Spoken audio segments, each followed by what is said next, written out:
చీకట్లో కనిపించేది భయాకారం, కొత్తగా కనిపించేది నయాకారం. స్నేహితునికి చేసేది ప్రత్యుపకారం, ఆకాశంలో కనిపించేది వర్ణాకారం. జంతువులు చేసేది హూంకారం, సముద్రములో నింగినంటేలా లేచేది ప్రళయాకారం. తల్లి గర్భంలో కనిపించేది పిండాకారం, సృష్టిలో భూమి నిరాకారం. దేవుని స్వరూపం ఆత్మాకారం. దేవుడు సృష్టికి సర్వాధికారం. పక్షంలో చంద్రుడు అర్ధచంద్రాకారం, నెలలో చంద్రుడు పూర్ణాకారం.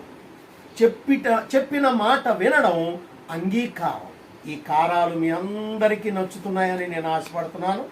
మరి మీరందరూ విని హ్యాపీగా ఫీల్ అవుతారని, ఇంకా అనేకమైనటువంటి కారాలు ఉండి ఉండవచ్చు నా పరిధిలో